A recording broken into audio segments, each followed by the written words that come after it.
como su nombre indica, yo creo que no es ni china, ni puede ser alemana o austriaca por ese apellido. Pues no, es brasileña.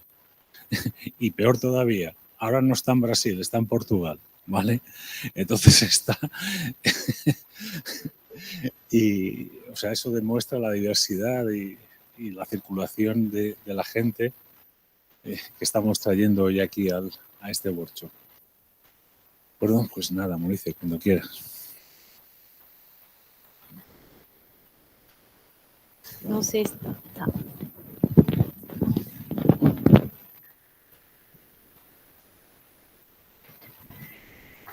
So thank you for letting me here, for inviting me. I'd like to thank you, Professor Juan, Professor Marcelo. So I'm going to talk about, it's a little bit of different of the projects that we have been in today, because it's really applied, my project. So today I'm going to present, it's a part of my PhD, and it includes technologies involving foods. So this part, I will apply 3D printing food with Spirulina. Então, as innovative ways to produce food. First of all, I'm a Brazilian, as Professor Juan said. I did my bachelor's in nutrition in Brazil, na Universidade Federal de São Paulo, in Santos, which is a beach and very sunny. So now I'm feeling home, like, because I'm here in Valencia, in Castellón. And after that, I did my master's in science, and it was also in Santos. And now for my PhD, I'm doing a period of time at Lisbon. And they have a good research center there who links landscape, environment, agriculture, and food. So it's really important to me as a nutritionist to have like the whole chain and be in touch with this stuff, because my focus was always in the food development. I was looking for healthy products that the final consumer would accept and would take it, and incorporating them with bioactive compounds. These bioactive compounds we can find in vegetables and not on animal sources, because they are secondary metabolites of vegetables in microalgae. We can see how rich they are, especially when they are organic, because the vegetables and the microalgae needs to protect themselves against predators, against UV lights. So they produce more and more of these secondary metabolites. And this is our target, because it's good for our health. When we uptake them often. So they have different chemical structures, high antioxidant potential. That's why they are good for health. And the challenge is they are highly unstable and sensitive, especially to heat, light, and changes in pH. Sorry. So these bioactive compounds, they are organic. They are related to metabolic or physiology specific action in our bodies. And how it works. Metabolic, because they can, for example, scavenge free radicals. In physiology, because they can also change our gut, our microbiome that lives inside our guts. And also the fibers that usually comes with these bioactive compounds can pass through a fermentation process in our tract, and it gives us more healthy and positive health effects. but they are not essentials. Bioactive compounds are not essentials. But otherwise, they can be so helpful in our health and also in recovering, right? So we get them by uptake, by absorption, but we depend to have this positive effects. We depend of the release, the availability of these compounds, and also the absorption of our cells. So, how material sciences can help us to have all these benefits? It's by, for example, incorporating them in food products and also in food packagings, because we are so into with these products that we can really have the benefits of consuming them. And how I said, the challenges lay in stability, release, and also in reach industrial scale. So we have now working at Lisbon and also in Brazil, and also with Professor Marcelo, with the stability and improvement using nano or micro sized structures by electric spinning mainly. And we also have developed new shapes and textures in food products through 3D printers. And that one that I work is not from originally from food, but we adopted.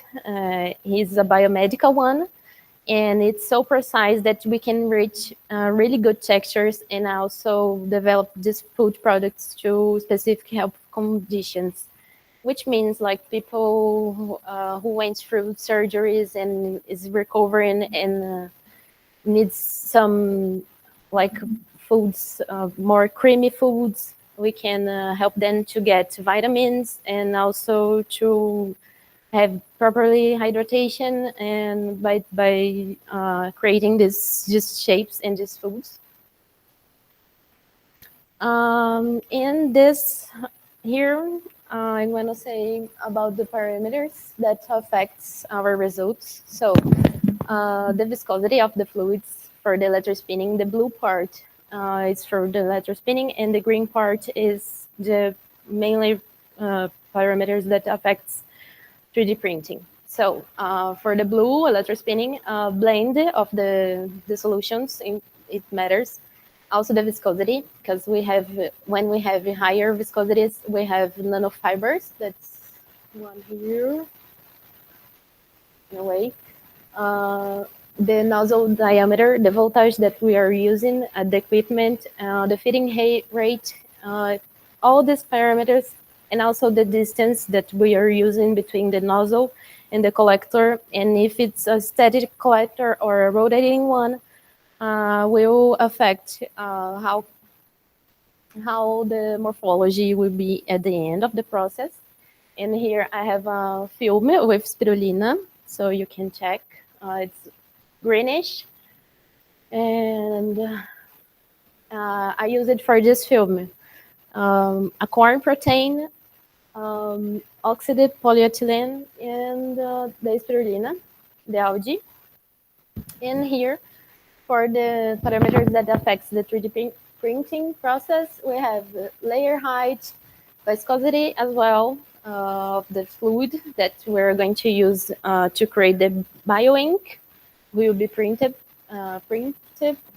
Printability speed also affects that one. Is my bioink incorporated with spirulina, and also the material maturation, which means the state of the hydratation of the dose that I'm using to print, also affects the shapes. You can see at 15 minutes and at 2 hours how different the shapes are, even though using the same software in same conditions. It's because of the maturation of the dough and also the composition, because here is the control samples, and we can see the G prime who teaches us about the viscosity elasticity of the mechanical spectrum.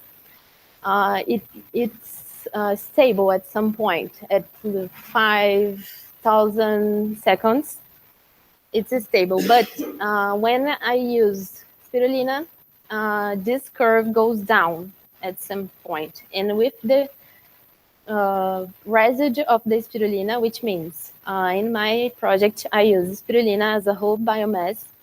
I extract C-phycocyanin from there, and here the molecule of the phycocyanin, and also the residue after this the C-phycocyanin extraction process. So we see how these materials behavior different when applied to the dough, to printing the snacks. So I just want to tell you about spirulina. That's a very promising market now with these numbers we can see. 9 billion in Europe for healthier diets, lower carbon dioxide emissions, and water reuse, because we can grow algae, especially spirulina, by totally in greener process. It represents almost 6% of proteins against almost 40% with the soybean, which is the widely spread source of proteins when we think about veggie products.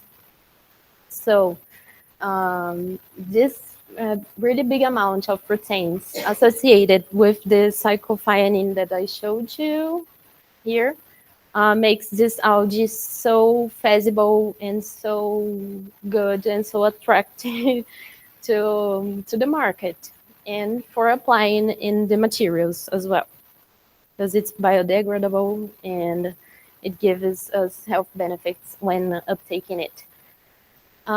So we have carbohydrates, proteins that can be used in different fields in industry. That's why this slide tells us that spirulina is related to circular economy.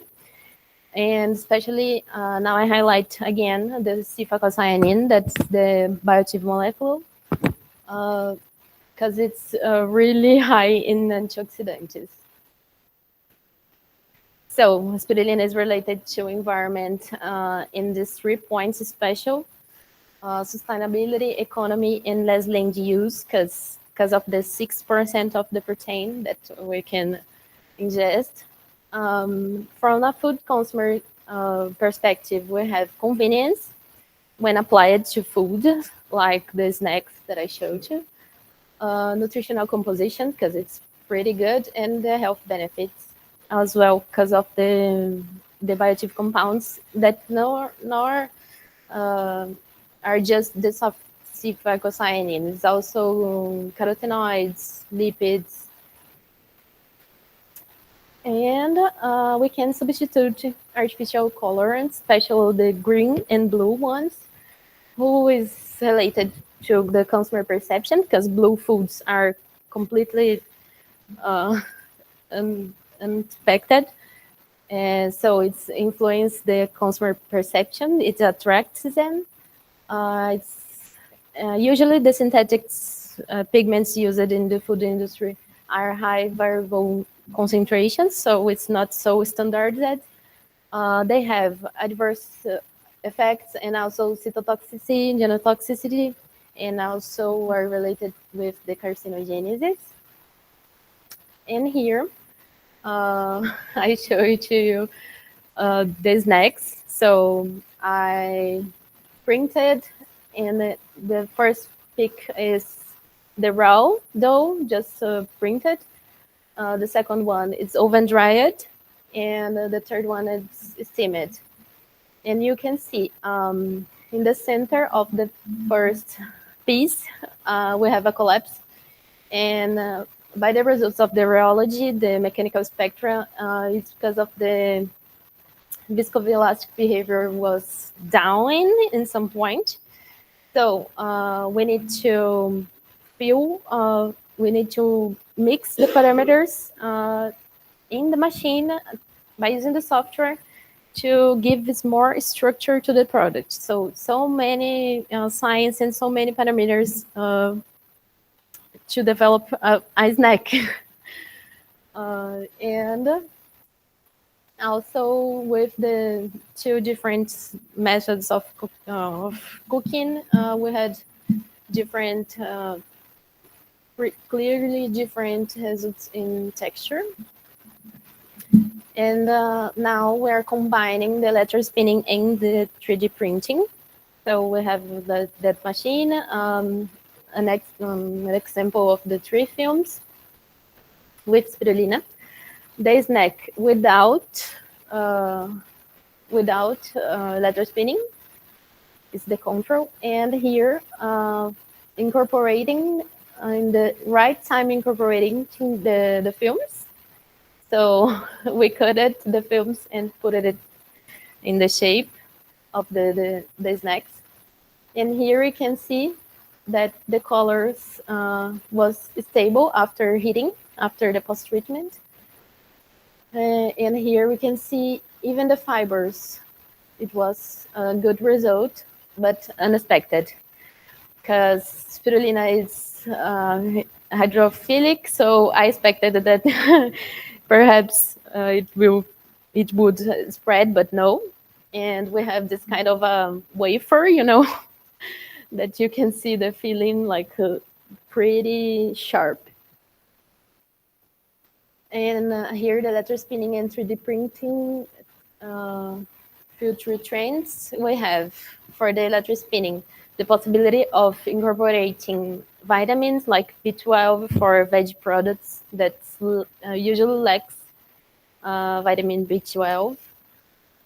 We can help increase stability under temperature, light, and pH modifications.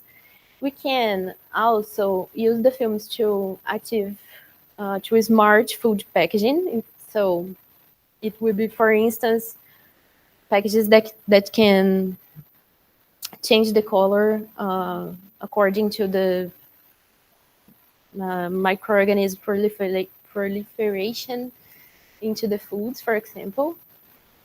By combining these two technologies, which means this hexagonal here, we can tailor texture for meat analogs. Now it's a trend, substituting meat for veg products. So we can use the fibers from the films here, and also the layers height here to create these textures, these new experiences for the consumers. We can reduce food waste. Why? Because of the B-Wink. B-Wink is, when it's inside the syringe, it's the same. So even though aesthetics vegetables can be used to this process. And yes, and the dysphagia that I cited before, that patients who needs to who has some difficulty to swallow can use it, can be beneficiated. And for future perspectives, now we have the enzymes acting inside the dough. That's why the mechanical spectra are somehow behaving unexpectedly. We have bioaccessibility and antioxidant activity to really assay if the particles can be released from the films, the letter spinning films. We have this big challenge that is consumer accepting the product, because it's algae, and fishy has that odor, fishy, because they eat algae. So it's pretty unexpected to have a snack with this kind of strong flavor. But the interesting part here is that the residue of the spirulina, after extracting the bioactive compound, gives us less flavors and less odors because of the volatile compounds that were gone during the process, that bleaching the cell walls and drying and grinding. So it's a pretty good result. I'm so happy with this because we can use in a very sustainable and circular way the algae. And the biggest challenge, even though this one is pretty important, is to scale up this process. So I don't know if people are going to buy 3D printers in the future and have them at a house, but even though scaling up at the industry is a big challenge. And I, at the department in Lisbon, we have gastronomic sciences, and we have developed this other foods here. It's not with electrospinning nor with the 3D printing, but I found so interested that I put it here. Look, this is a gin tonic, and we use a colloid to, it's a gin shot, actually, but you can buy it with orange on top. And it's all the products are algae-based. I'm gonna tell you more. This fond is made of garlic and onion, olive oil here, and algae inside this cube. Here we have that kind of a magnum ice cream. It was so good with flowers. Here a panna cotta with algae as well. Another pick of the gin shots, and this one is caipirinha from Brazil. It's algae-based here. Here we have cachaça and xantangam, goma xantana, to have these balls here floating. And the balls were also algae-based. So it's for you to see how creative we can be in this field, and imagine if we could put electrospinning and 3D printing and all this stuff. So I finished my presentation here. Keep in touch. Here's my QR code and my email. And thank you once again.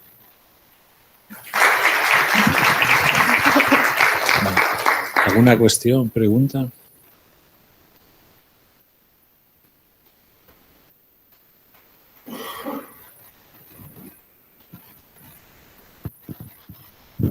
Thank you, Monize, for the presentation. I was thinking about the scale-up process. I don't know if it's out of your field, but when you show the composition of the algae, of the seaweed, is very attractive. So I was thinking about if you decided to... another question first. The spirulina, it's present in all kinds of seaweed, algae? No, it's not. It's a specific type. Because I was thinking about the production of the algae. Mm-hmm. If you need to, it's just possible to produce in determined regions of the world. Maybe, I don't know. No, we have a farm in Paraíba. It's northwest of Brazil. So many solar incidents, and we can have this farm there because of the water. They use water reuse, so it's possible, like even in arid conditions. Thank you. Vale, muchas gracias, Mónica.